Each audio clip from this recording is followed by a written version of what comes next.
Started. I'm going to talk about how today we're going to talk about how it is the time to demand justice. So I'm going to go through two examples of times where justice was not served that were very blatant examples of harm against people of color. And then we're going to go through a couple definitions of justice, a couple quotes about justice, and then we're going to apply them to scenarios that I have written out that you have probably heard of, but I'm not going to say the names, so you may not recognize them right away. But we're going to talk about what justice should look like for these people in these situations. Okay. So first, justice not served. I don't know if you guys have heard of the Dakota Access Pipeline. Pretty much there were plans to build a pipeline through sacred burial grounds that could potentially contaminate the tribe's only water supply. So people began to protest. But in our society, everything's about money, and oil is money. So these protesters were met with police violence, rubber bullets. They had dogs sicked on them, water cannons shot at them, and things like that. And even despite all of the work those protesters did, the pipeline was still built. And I actually looked up what's going on now. It is currently under review for possible environmental hazards. So pretty much the indigenous people told them what was going to happen. It was going to poison their water supply. It was going to be harmful to their burial grounds, and it was going to be harmful for the environment. The people in charge did not listen, and now it was literally a threat to indigenous lands and people, and it continues to cause harm. So that is one example of how non-Black people of color have faced a situation where justice was not served. So my next one, I'm sure you guys have heard of Flint, Michigan. City leaders chose a cheaper option for their water supply in a predominantly Black community. Soon after, families became sick from the new water supply, and even school-age children were found with lead in their bloodstream. It took years before any action happened. We saw the social media post, Flint needs clean water, Flint needs clean water, and nothing really happened. And even today, there are continued complaints of contaminated water. So we're still wondering, why are these Black children, Black families being given contaminated water in a first world country? America boasts so much about how we're so advanced, and we do so much for our people, but we can't even provide clean water to a predominantly Black community. So that was an example of systemic harming of Black families. So those are just the two examples I wanted to start with that were kind of bigger examples that were definitely in the news of places where justice was not served. So now I'm going to go into some definitions of justice. As I read these, I would like for you guys to pick the one that you identify with the most. And then we're going to use that for a later activity. So the definitions that I chose for you to look through are the quality of being righteous, reward or penalty as deserved, upholding the law, conformity to truth, fact, or sound reasoning, the balanced and equitable administration of law, and the ideal of fairness and partiality, especially with regard to the punishment of wrongdoing. So the one that I chose to look at, because I did do this activity myself, was reward or penalty as deserved. And I chose that because it wasn't necessarily the definition that I thought was the most accurate of justice, but I thought it would challenge my mind to really think about when reward and penalty are deserved. So I want you guys to I'll give you a minute to pick one of these, write it down on your notebook or your iPad, Connor, and just let me know. And then we're going to talk about which one you chose and why you chose that one. So I'll give you guys until 1:15.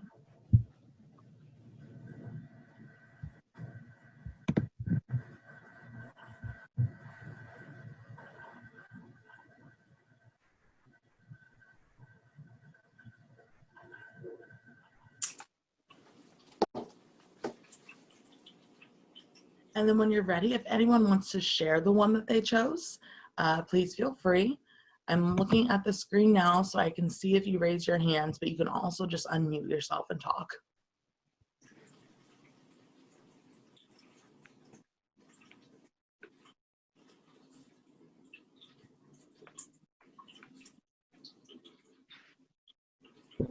Also, I finally see that we have a younger viewer in the audience today. So hi and welcome. I haven't met you yet.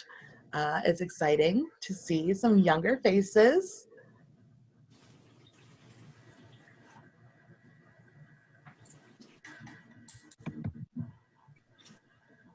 Go ahead, Barbara. Well, I kind of did a process of elimination because although reward or penalty is deserved, that leaves it wide open. Who decides what's deserved?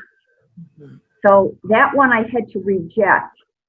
The closest I could come, although I wasn't happy with it, was the one underneath that, the ideal of fairness, impartiality, etc., especially with regard to the punishment of wrongdoing.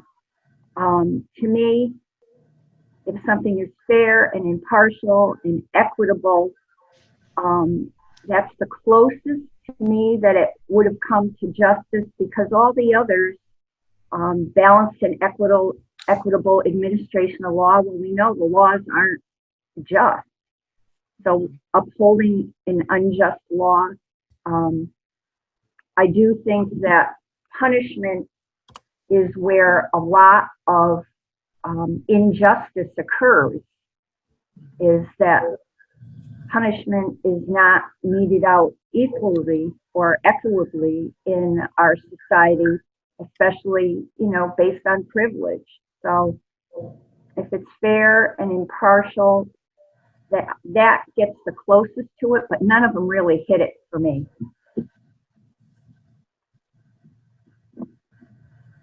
Definitely something I was expecting. None of these definitions are exactly what we think justice is.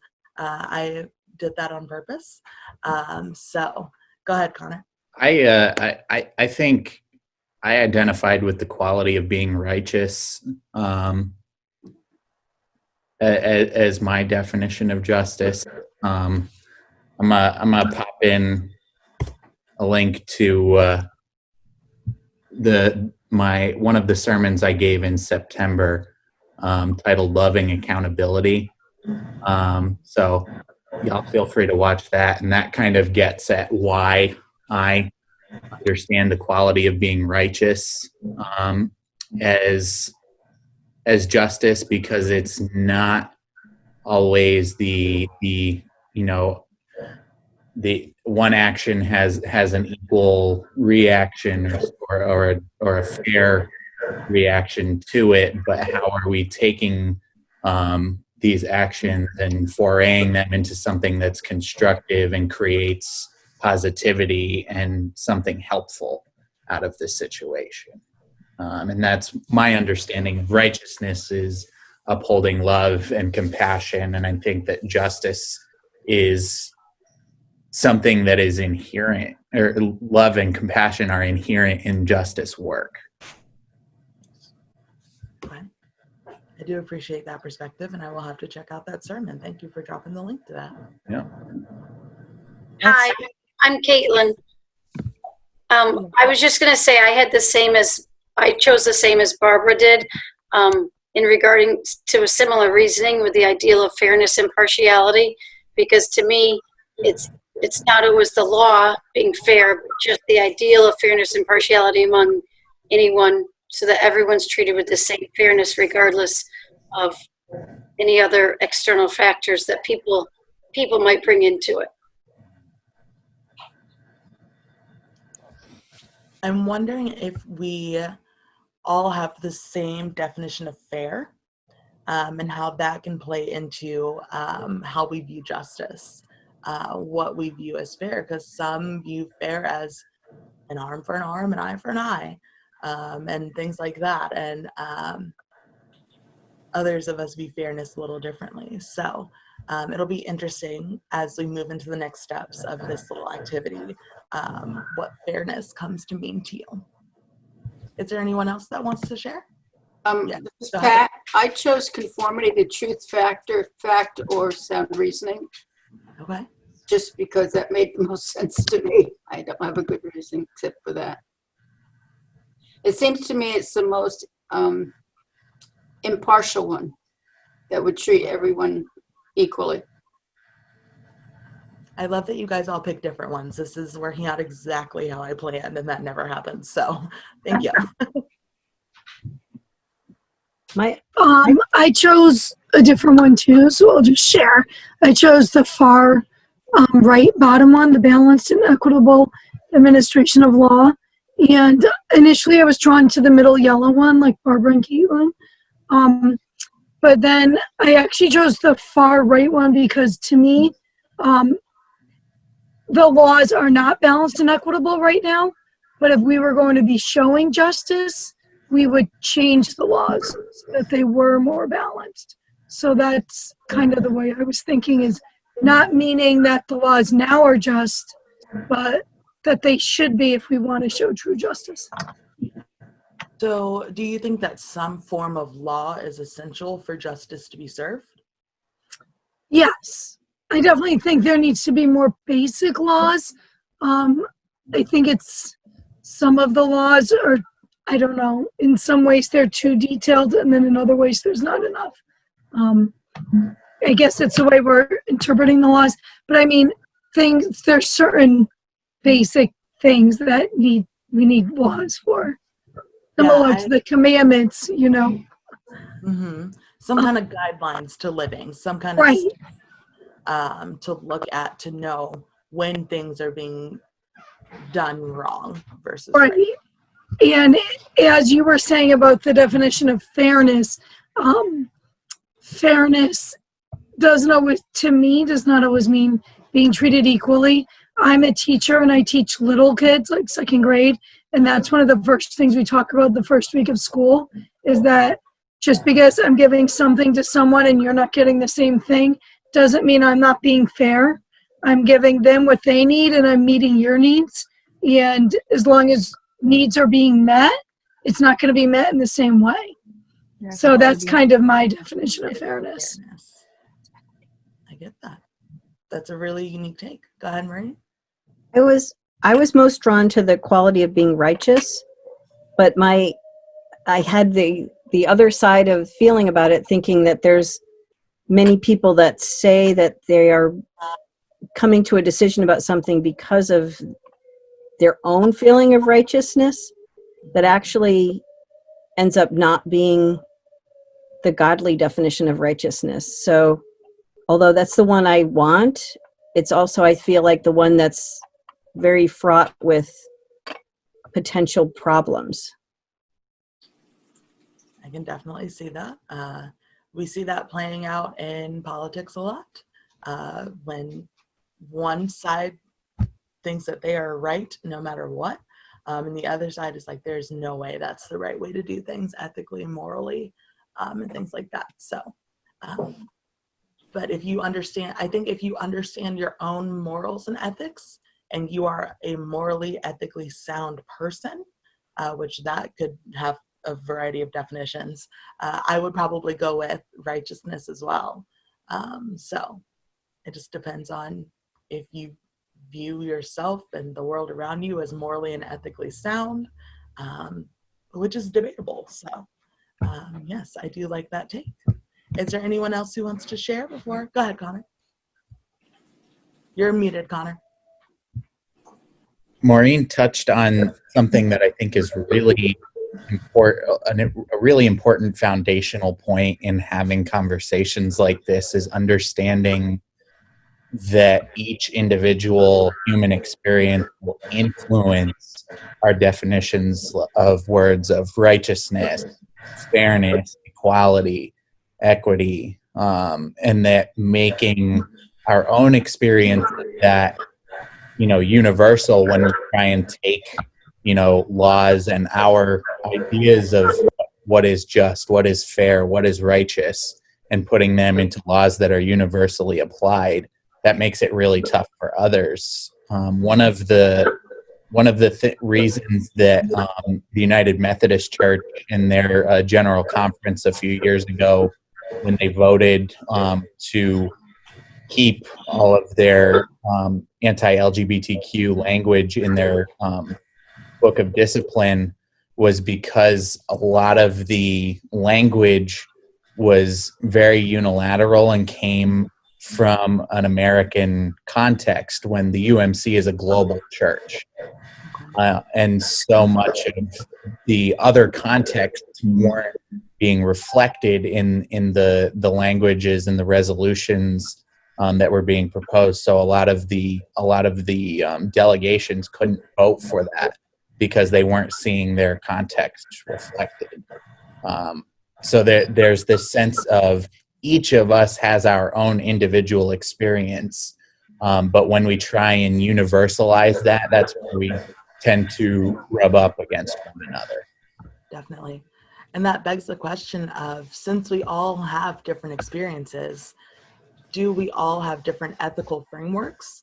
And if all of us have different ethical frameworks, how do we apply a universal law? So this is a real question that we have to ask. When, I know last episode I talked about when the Constitution was written, what was considered right versus wrong back then. And so now I'm a strong believer in the need for a brand new system. And so that is something I don't always talk about, but I'm a strong believer in a brand new system and abolishing the current one, just because I think that our morals, our ethics, our view of fairness and righteousness has changed. Because when the Constitution was written, I was not a human. I was not considered human. And so that has changed over time. And I think that if we accept that as time goes on, things change, our views of morality change, our acceptance changes, and that we grow as individuals and we grow as communities over time, it is essential to dismantle oppressive systems from the past and to build something new. But I could get off on a total tangent on that, so I'm not going to go there today. I'll move on to the next slide. So the next slide, there's going to be a list of quotes. So you're going to combine that definition of justice with a quote from this list, and then you're going to use that as your ethical framework for our activity. So here are the quotes. Truth never damages a cause that is just. Justice consists not in being neutral between right and wrong, but in finding out the right and upholding it wherever found against the wrong. Justice will not be served until those who are unaffected are as outraged as those who are. Justice delayed is justice denied. And without justice and love, peace will always be a great illusion. The bottom two, I identified with personally as someone who has been out in the streets protesting. Time and time again, we see that justice is delayed. And many times when it is delayed, it is never given. It is denied. And then there's this idea, I don't know if you guys have heard this over and over again, but everyone talks about hosting a peaceful protest. Protest in itself is not meant to be peaceful. It is meant to be disruptive. I'm not saying it's meant to be violent. There's a difference. It is meant to be disruptive. And this idea of peace cannot exist. And this expectation of people of color to be peaceful is unfair when you have an oppressive system that is violent. So those are the quotes that I really identified with. But I'll give you guys until 1:30 to look through these and pick one and write it down, and then we'll talk about the ones that you picked. So today is a very hands-on lesson. I really wanted to explore you all's viewpoints as we've progressed here throughout our little diversity episodes. And I think that you will be really interested to know. I wish I would have done this activity the first week and then did it again now, just to see if anything has changed. But I think you guys will be very impressed with your own ability to apply an ethical framework and your ability to see where justice is not served and where it is needed. So whenever someone picks a quote and wants to talk about the quote they picked, please let me know.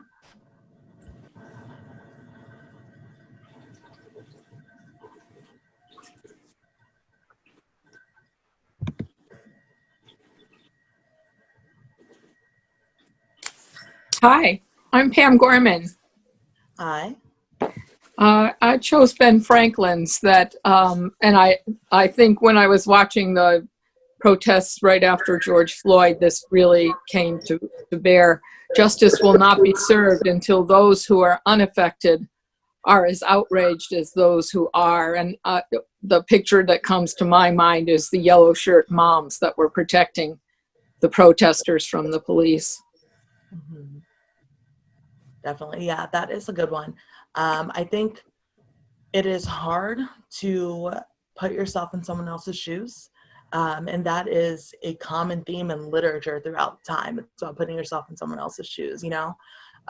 And I think that George Floyd was a time where a lot of white allies and just white people in general were able to put themselves in the shoes of a person of color because that video was so horrific.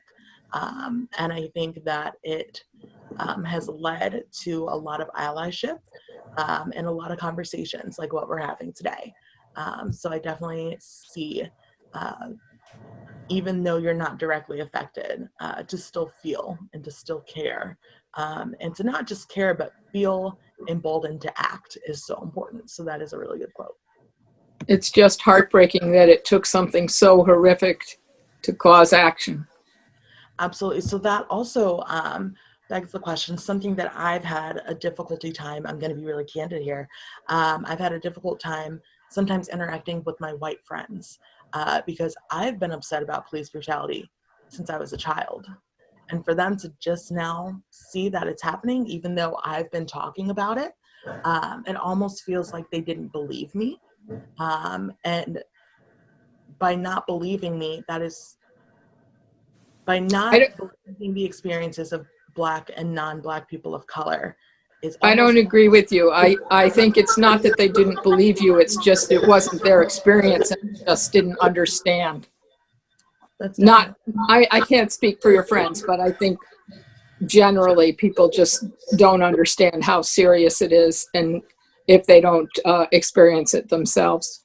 So I think that points out that understanding influences belief. And that if there isn't the understanding, there might not be the ability to believe.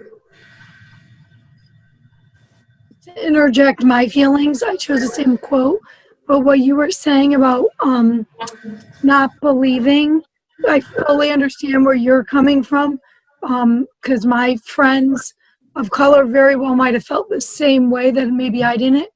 And from my perspective, for probably about 10 years now, have really been starting to understand my white privilege and look into it more and get that. But at the same time, until this spring, I kept thinking that justice would be served because justice is served for me. So eventually justice is going to be served. I don't think I really realized the quote of Ben Franklin until this spring when I realized, Jesus, it's been I shouldn't have said Jesus. It's been so long and it's justice isn't being served. So I can't just sit by and say justice is going to be served anymore. I have to become more active. And so I put myself in to me, it was uncomfortable. I attended some protests, just being a white person and also in the middle of COVID when I was really trying to social distance. But I just felt if I'm not showing that I'm upset and outraged, just because it's not affecting me personally, but it is affecting so many other people that I know, I have to stand up for it. So that's why and that might be how your friends were feeling too. It's not that they didn't believe you. It's that, like my daughters have pointed out to me, for my entire life, I've had faith in the justice system because it never served me wrong. And so I didn't really realize that I had to stand up and challenge it for others to be served justice too. Does that make sense?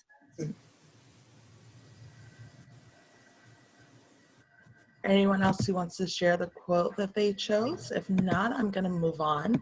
Well, I chose Theodore Roosevelt's quote. Okay. Justice consists not in being neutral between right and wrong, but in finding out the right and upholding it wherever found against the wrong. But all the quotes, I mean, I have to say I agree with all the quotes. So. That was the one that I came to as well. I'm having a tough time choosing between Ben Franklin and the Theodore Roosevelt one, though, because I think so much of what comes out of Ben Franklin's quote, it leads to what Theodore Roosevelt's quote talks about, how the outrage is that first step. And I'm thinking of Cassie and I watched a movie probably a few weeks ago on Netflix. It's Enola Holmes with oh God, what's her name? I don't remember her name. But one of the quotes in the movie, there's this black woman that's talking to Sherlock Holmes, and she asks him what his thoughts on politics are, and he says, they're frightfully boring. And she says, well, politics don't interest you because you have no interest in changing a world that suits you so well. And I thought, talk about a mic drop kind of a quote in the middle of a movie. I could have shut the movie off right there and been absolutely satisfied. But that outrage and that personal experience leading to political engagement is so important. And that ultimately is what sparks that outrage that then leads to Theodore Roosevelt's quote of, seeing that, there is right and wrong, and to always try and find a middle ground is not helpful. I mean, if we read Martin Luther King Jr.'s letter from a Birmingham jail, he's not calling out white supremacists. He's calling out white moderate clergy that are trying to toe the line and telling them to take a stand and take a side. And I think that that's something that's really important in understanding, especially how our faith too influences our talks about justice, is that, we have to understand that in some cases taking a side is important because Jesus so often took a side. Definitely. Go ahead, Barbara.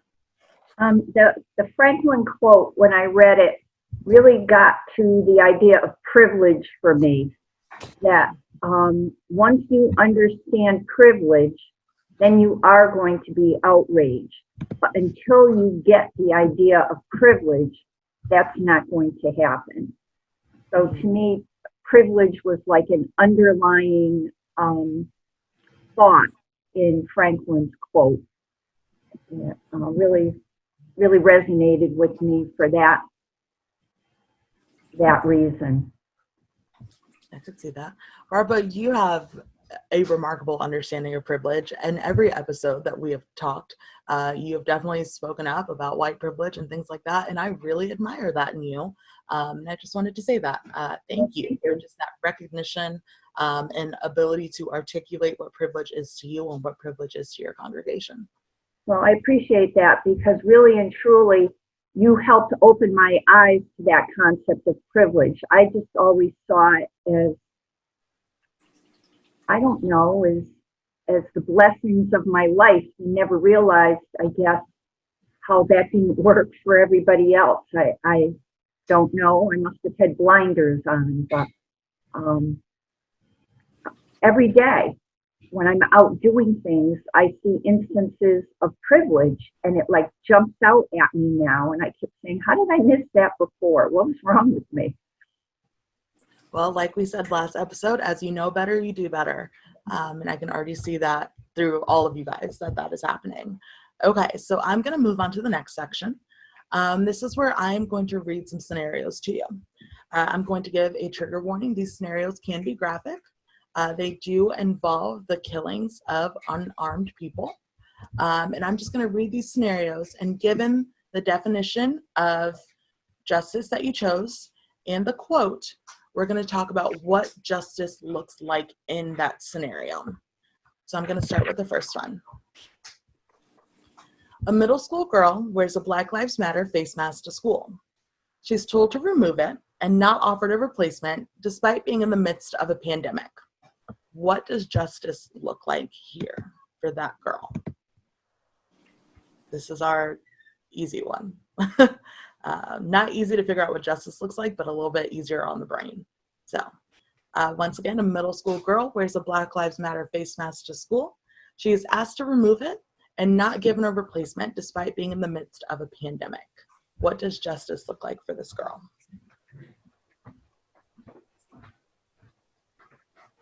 She's probably really smart and just turns it inside out so she can keep using it.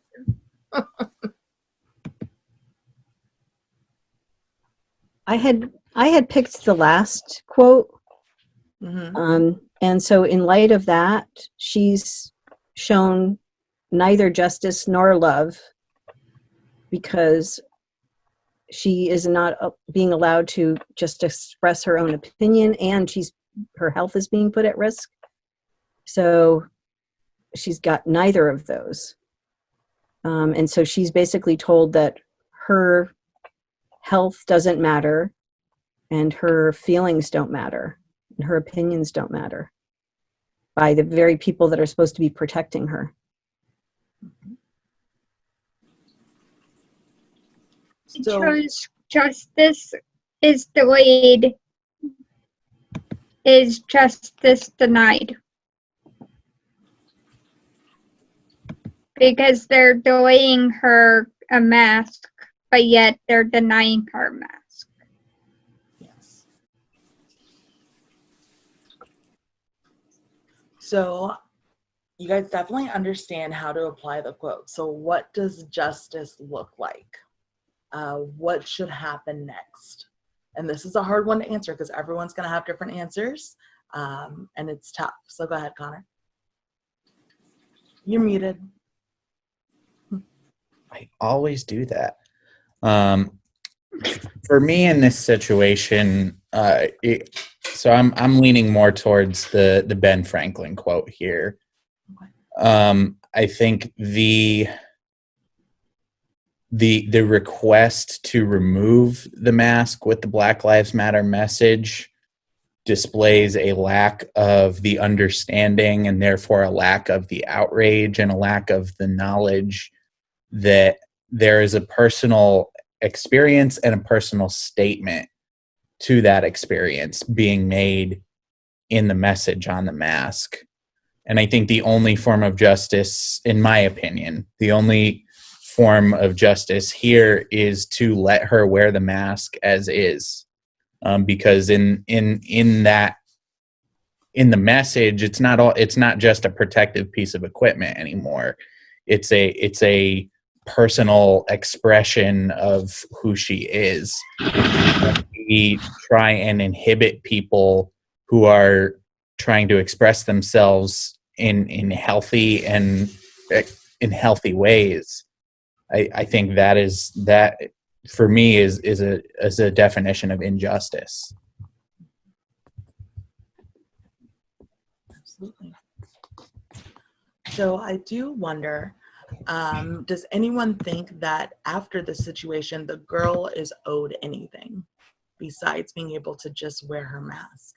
Is she owed any type of reparation for the situation she has been put through?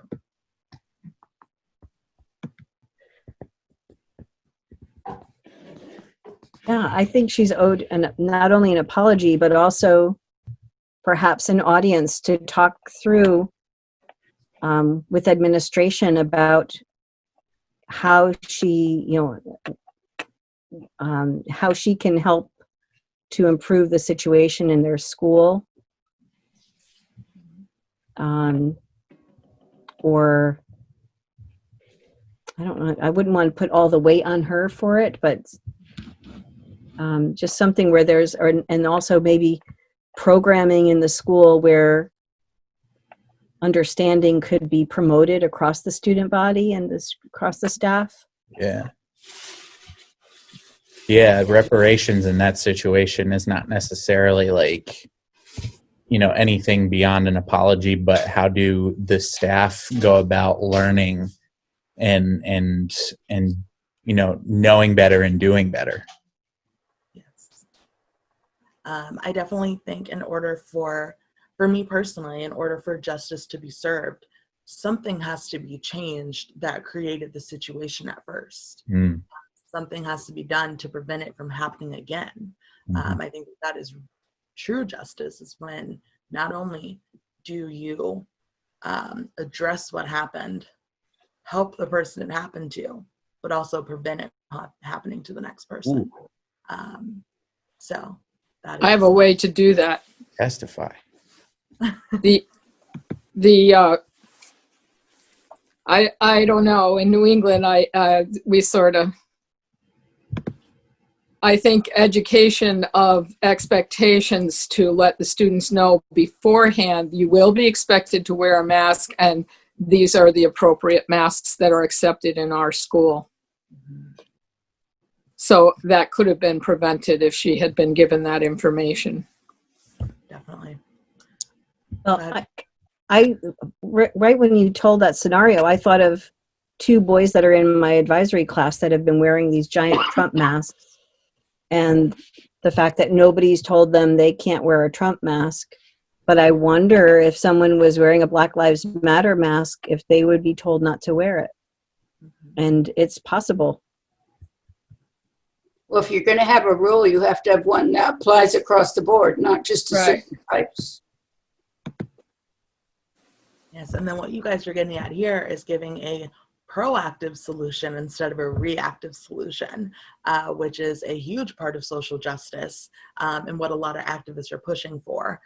We want proactive solutions to injustice.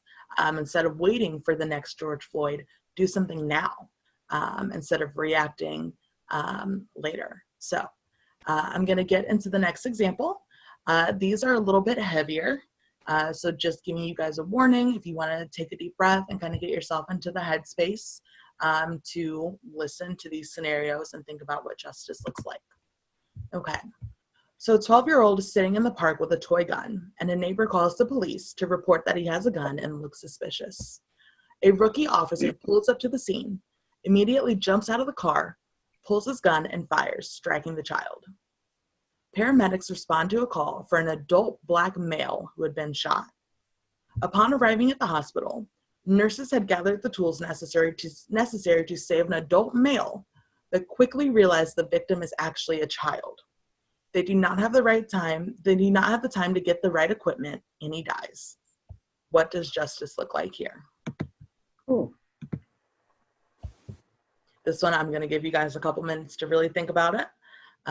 Some of you probably are familiar with what case this is. If not, I will tell you so you can look into it after. But for now, we're going to keep it nameless. So this is a 12-year-old boy sitting in the park playing with a toy gun. A neighbor sees this, calls the police. The cop who arrives on the scene immediately jumps out of his car and shoots the child. The child could have made it, but the person who called in the incident to the hospital said that it was an adult male that had been shot. So they didn't have the tubing ready to get the bullet out of the child because they had adult tubing. So not only did the officer make a mistake in shooting the child, which is the toy gun, but also the person who called into the hospital made a mistake and caused them to grab the wrong equipment so the child's life could not be saved. So whenever you guys are ready, I know this is very heavy, so if there's anyone who does not want to speak on this, or if you want to mute me for the next round or anything else, just let me know. I want you guys to be comfortable mentally with the things that we are discussing. These are just realities of what's happening in our world.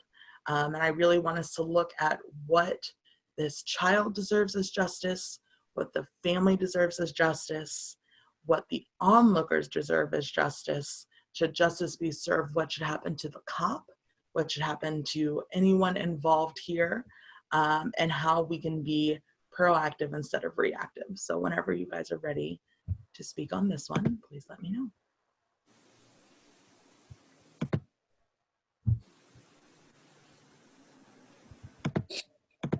Do all police cars come with like a loudspeaker? Yep.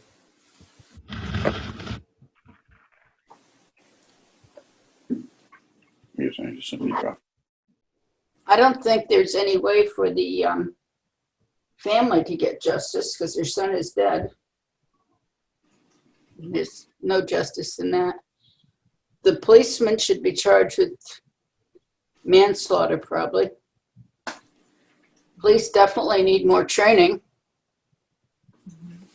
Maybe, well, they didn't know what the situation was, but they definitely need more training at least.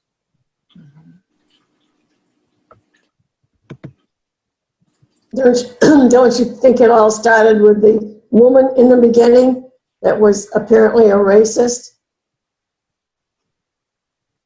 That, I mean, I can't imagine seeing a child with a toy gun and calling the police, but The problem is some 12-year-olds look much older than they are, so we don't know what he looked like. I mean, did he look young or did he look like I know some kids that at 12 or 13 look like they were 17 or 18. So He looked young. he looked young. I mean, I don't know. I'm just saying. If you look like a child, definitely the neighbor and the police are at fault. Well, the neighbor might call the police because they think a child had a gun, but they should have said a child has a gun. I mean, there's so many times along the way where something could have happened. The person taking the phone call from the first person obviously didn't ask enough questions about what was happening. The police officer acted without actually fully assessing the situation. Whoever called the hospital didn't do their due diligence to do that properly. I mean, it's just, there's liability for this poor young boy's life throughout everyone. And it's just tragic. I mean, there needs to be community action to promote more understanding about racial bias. There needs to be police training. There needs to be, I don't know, healing for a community. There needs to be, as much as they could do, reparations for the family for something there's no monetary value for, and charges against the police officer for killing him. Arkayla? Yes. I'm trying to think back to this actually. Was this one the one where usually toy guns that are realistic looking have like an orange marking on it so that you know it's not a real gun? And if it did have that marking, then the police officer, as Maureen said, didn't assess the situation. He just like blew onto the scene and decided that this was a threat. And, you know, toy manufacturers also bear some responsibility here, because if they are making these realistic guns, then there has to be some way to distinguish them from real guns. And so there's a whole host of blame to spread around, is what I'm saying. And as far as what should be done, nothing is going to ease the heartache for this family. If you can pass some legislation about realistic toy guns, maybe that will help. If you do more training, when you come upon a scene, that will help. As Maureen said, maybe the people taking the calls in the dispatch center need to, you know, ask a few more questions. But this family, justice will never happen for this family because they lost their baby. Yeah. And I think what you're naming in there, Barbara, is a really important thing to understand about grief, in that a lot of, and this is something that I had to learn too, in all of the pastoral training that we're put through, is that sometimes our desire to fix things is also a way of keeping someone else's grief at arm's length. And sometimes You know, I think Pat put it perfectly. You know, there is no full justice for this family because they lost their son, and there is no form of justice that can make that right, because in the losing of a life there is no right. And I think in this situation where there seems to be so many layers of what went wrong, the only way forward is to find restorative and constructive solutions to help set up proactive action, so that things like this don't happen again. Anybody who thinks that there's closure after anyone's death, I don't care if it's a 99-year-old person who dies of old age in their sleep, or if it's, you know, some other passing, there is never closure. You just have to learn to go on. And if there's some positive path, a restorative path that you can follow, it helps you go on, but the hole in your heart never, ever closes. So I freak out when people say, well, the family deserves closure. They're never going to get closure. They have to live with that every morning when they open their eyes. The first thing they're going to think of is, our baby's not here. I have to go on today without my baby. There is no closure. So I did drop the link to this news story in the chat. This was Tamir Rice in Cleveland, Ohio. When I was a junior in college, his mother actually came to speak at Kent State University about police brutality and Black Lives Matter. I highly recommend looking up, I think her name's Samaria Rice, some speeches by her, just about the grief that she has experienced, the need for reform in our police departments, and why Black Lives Matter. So I had a couple more scenarios, but we're pretty close on time. And I think that you guys really understand what justice means for yourself. And so what I really challenge you to do, and what I will try to help you do in the newsletter, is look at what justice means for all. And so that is where I'm going to end that activity. And then I'm going to look at the statement that we wrote. First, I do want everyone to take a deep breath, because that was very heavy. It is hard to think about the death of a child, especially we do have children on this call. It's hard to think about losing any of them. But this is just an example of how justice has not been served time and time again, and how it takes critical thinking, review of your own ethical framework, and action to prevent things like these from happening. Once again, we want to be proactive, not reactive. We don't want to wait until the next Tamir Rice to create police reform. We want to do it now. So I'm going to go on in our presentation. So here is our statement. The first part is, racism is alive in places like Minneapolis, Washington, D.C., and our own backyards. We must work to undo an unjust system. Is everyone okay with that terminology? Pretty good? Okay, I didn't think we'd have a lot of objections to this part of the statement, but we will definitely go through it. So humanity is created in the image of God. To believe in the goodness of the God who created us is to believe in our own essential goodness as humans, as well as to believe in our duty and ability to demand justice. I think that this is definitely putting some responsibility in the hands of people who follow God and who follow Jesus, to think about what justice looks like and to demand it. It's not just to have a conversation about it. It's to demand it of the people in charge. So that does mean getting involved politically, and getting involved with social justice and things like that. And then our next part.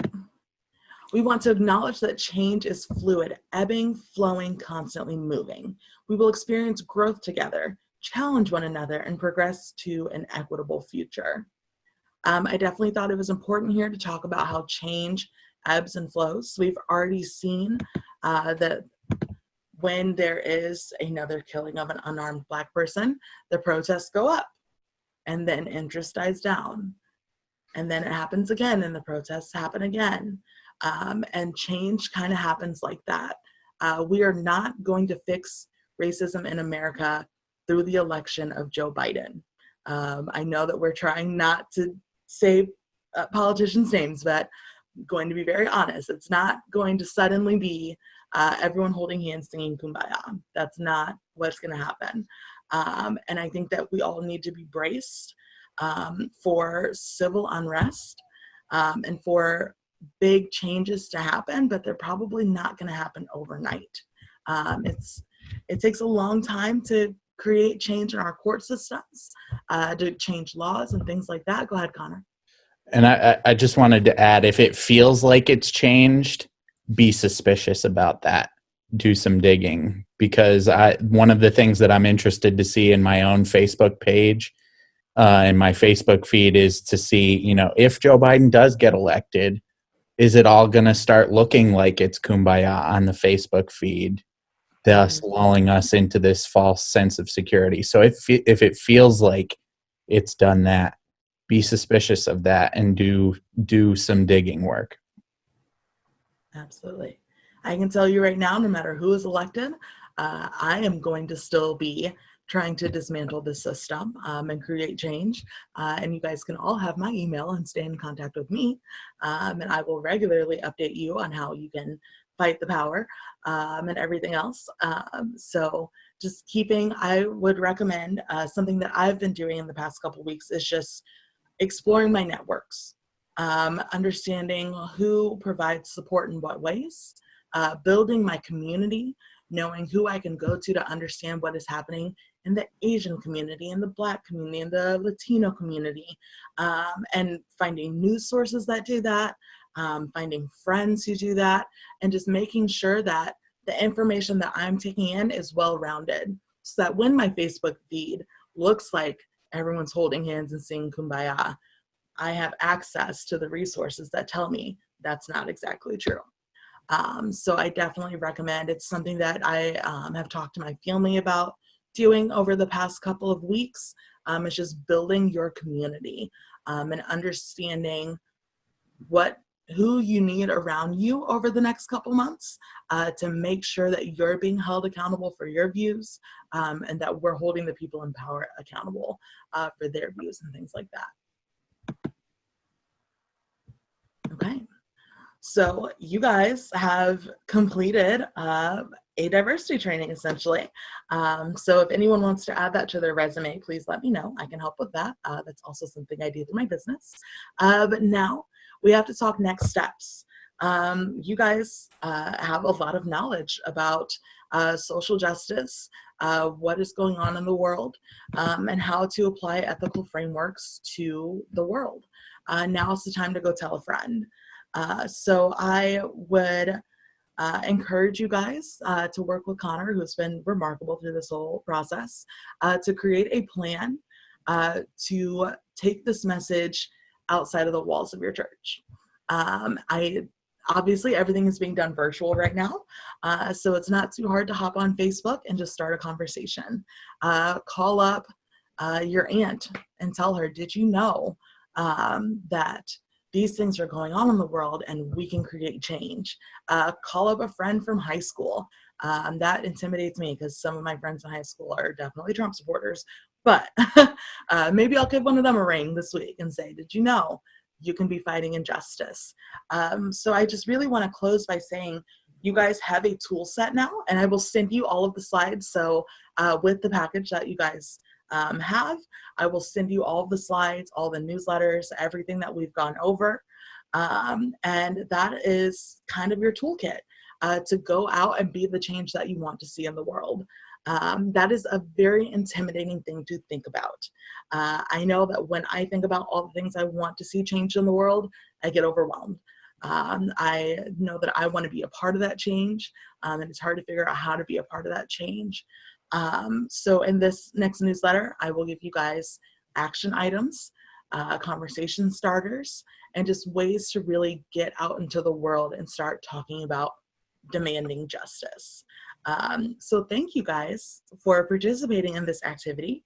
I definitely want you guys to all practice self-care after this, because it is hard to listen to some of these scenarios, to encounter some of these experiences and things like that.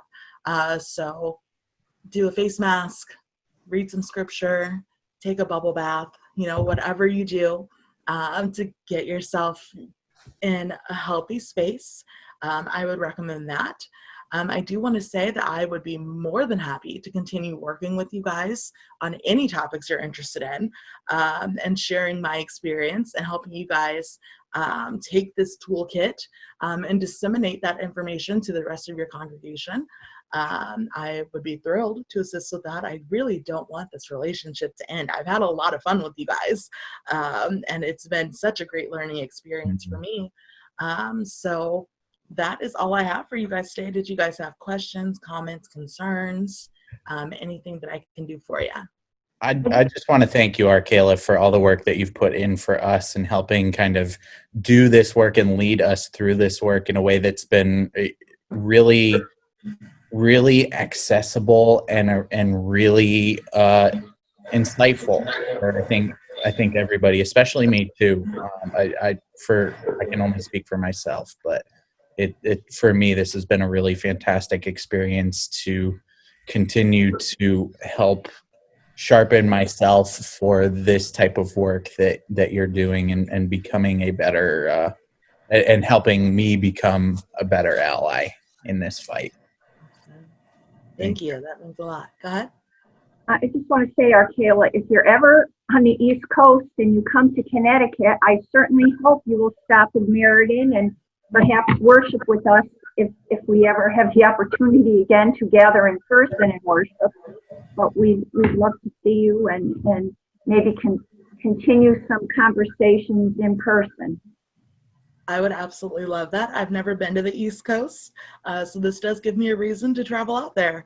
Once COVID calms down, I would be more than happy to come see Cassie and Connor, so I will definitely keep that on my radar. All right. Thank you. Awesome. Well, thank you guys again.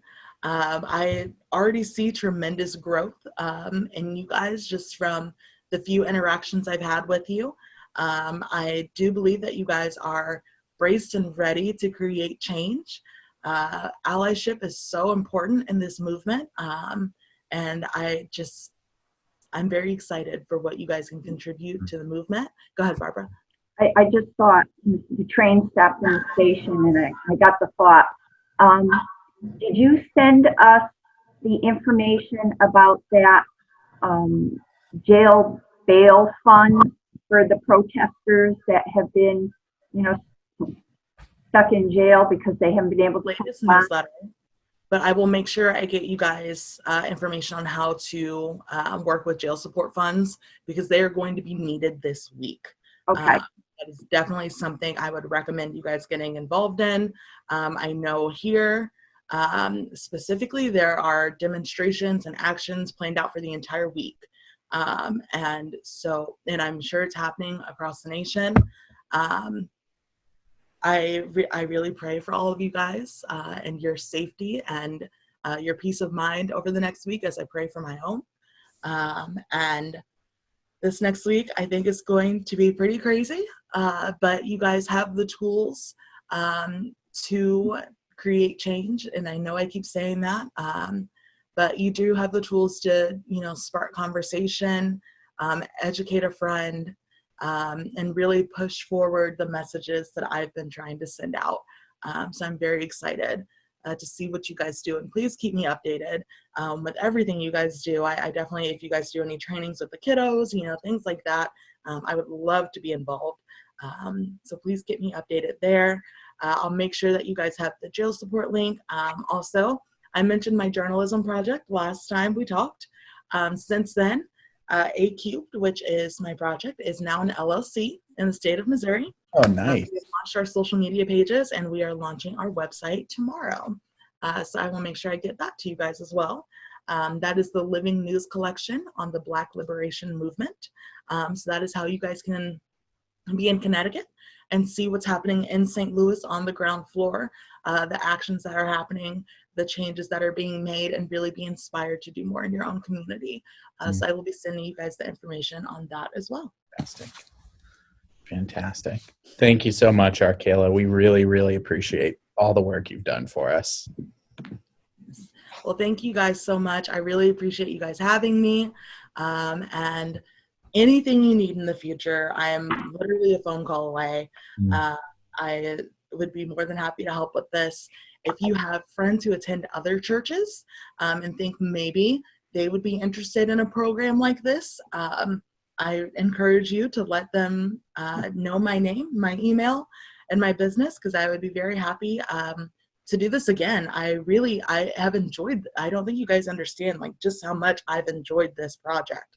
It has been a combination of the skills I learned in college in public relations and how to present information and design and things like that, married with this fire I have for social justice and a passion for education.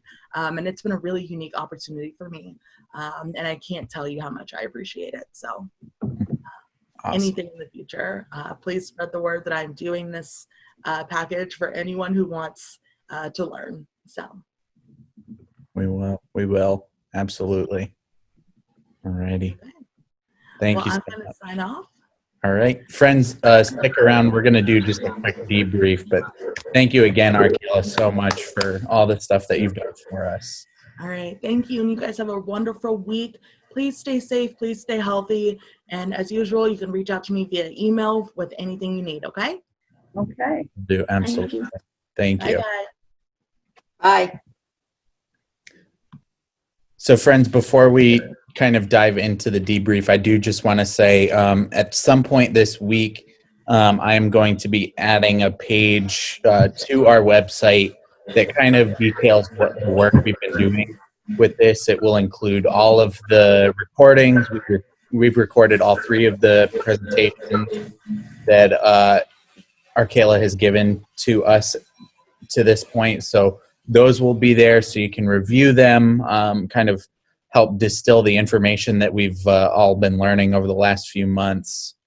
So I would feel free to check that out. Once that's up, I'll send an email out, and I'll send an email. In that email, I'll have this recording there too. I think for me, I would love to reach out with some of you who've been through this, whether it's just a video testimony. If you guys would be willing to put together some sort of quick video testimony about the things you've learned that we could include on that portion of the website, so that people who go to it will see, it's our church members who have been doing this and who have been learning along the way, and seeing kind of a way of telling the story of the transformation that has occurred during this program. So I'm looking forward to hearing all the ways that you guys have learned and grown throughout this. And with that being said, I'll kind of open it up just to any initial reactions or thoughts that might be bubbling up right now.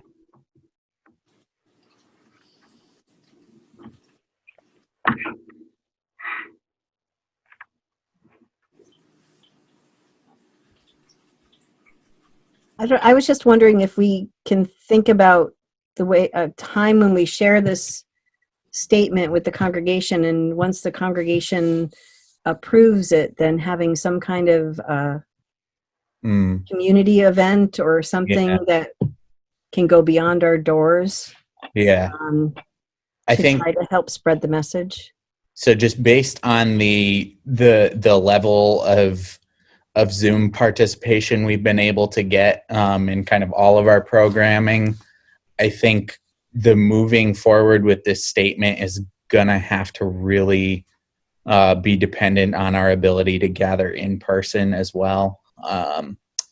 Just because, there are so many people that these sessions just simply haven't reached.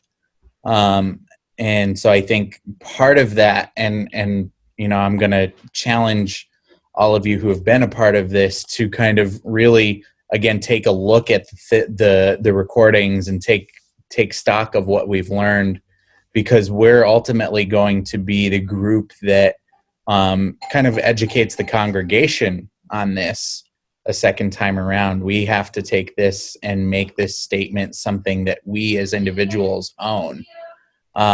So that's kind of those next step works, I think, is taking our sense of what we've learned and looking at the statement and then moving into that period of educating our fellow church members too. And I think, you know, I'm getting a little bit rambly right now, but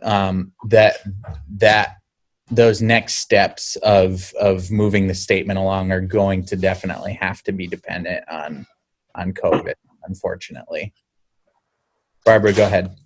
When we get to the point where we want to take some action, I think we have to remember that we have some historically Black churches in town, and they obviously have networks and they know their needs far better than we do. So we don't have to reinvent the wheel. I think we could reach out to those churches and let them know that we're interested in helping them with their goals and their projects. That help may be financial, it may be volunteers, but I still go back all the time to the lesson of Sandy Hook. The last thing the community of Sandy Hook needed was those thousands of teddy bears that well-meaning people sent to them. It cost that town a fortune to find warehouse space to store all those things, all those teddy bears, and then do something with them. It took them forever to distribute them. If somebody had said to the people of Sandy Hook, "What do you need? We will help," I think that would have been better. So we don't have to totally decide how are we going to solve this problem. I think we have a community in Meriden that already has plans and actions in place and probably would appreciate the help. And that way we're not foisting teddy bears on somebody who really doesn't need them. Mm-hmm. I Go think ahead, you're Pam. right, Barbara. Go ahead, Pam.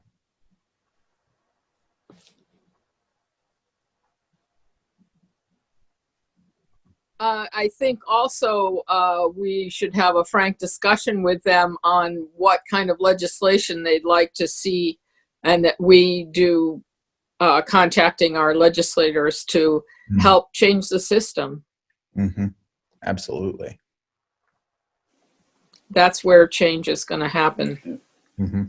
I also think, and this is going to depend upon when we open up a little bit further for the public, and I've mentioned it in the previous meeting, not in the social justice meeting, that our church, its location is an asset, and in offering that as a facility, as a location to hold a gathering, to hold an event. Yeah. It's a highly visible location, and that's one way that we can support is by providing facility. Mm-hmm. Absolutely. What was it that we had everybody, the whole community came in? Well, we hosted the city hall, city meeting, city council meeting. No, it was something that was. Is there any other Pam, I think what you're talking about is the Orlando shooting is what we hosted a community. And the whole community came. Mm-hmm. I couldn't remember what event it was, but I was really shocked and surprised how many people came to our church from all different walks of life, all different clubs, churches, and didn't we sing together or something? I can't remember. Mm-hmm. But it was a very moving event, and it would be nice to see things like that happen again. Mm.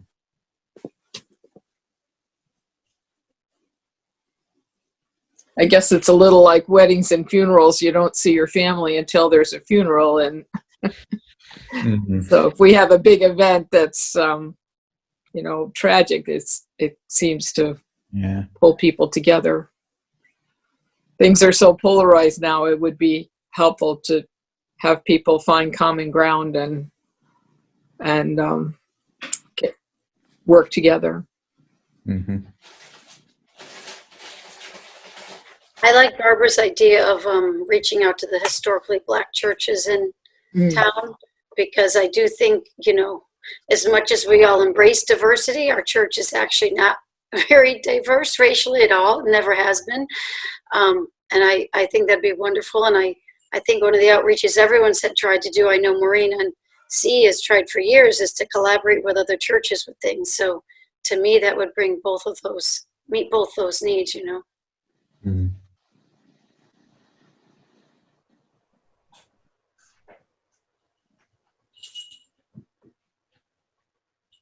Anyone else have any thoughts?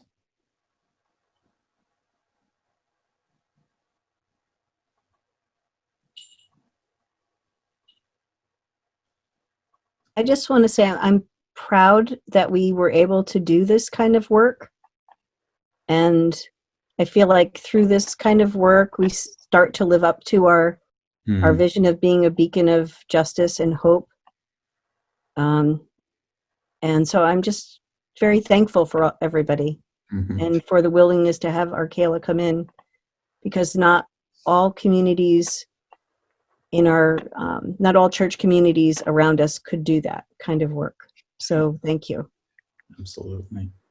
Absolutely. And I think that leads to another important point too, is that for us to fully live into this, we have to continue that education work. We got 3-hour-long presentations, and that really only scratches the surface of what we as people, white people seeking to be allies, can really learn.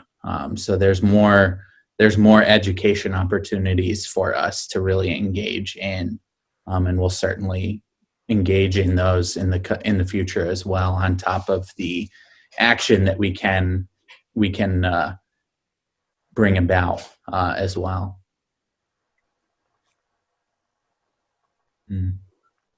All right, friends. If there's no more thoughts or anything, I am gonna end us here. I know we've got busy Sunday afternoons of either self-care or other things that we have planned. So I thank you all again for coming. Keep an eye out for that email with the racial justice education page. And one of the things Arkayla did say was start sharing that. Send that link to friends. Send that link to other church members too. Say, hey, we noticed you weren't here, but here's all the things that we've been doing. And here's all the ways that, and put a personal spin on it too. Being able to take personal learnings and put them into a story is really the best way to get other people involved in things. Is when they see that the person that is, showing them this had a deeply personal and impactful experience. So when that link comes out, share it. Post it on Facebook, talk a little bit about what you learned from it on Facebook too. Just get it out there. That's the best way that we can share the work that's been doing, is through our own word of mouth sharing. So I'd really invite everybody to do that. So again, friends, thank you so much. Go ahead, enjoy the rest of your afternoons. We will see you very soon. You too, Connor. Thank you. Bye, Connor. Thank you. Bye-bye. Bye. Thank you. Bye, guys. Bye.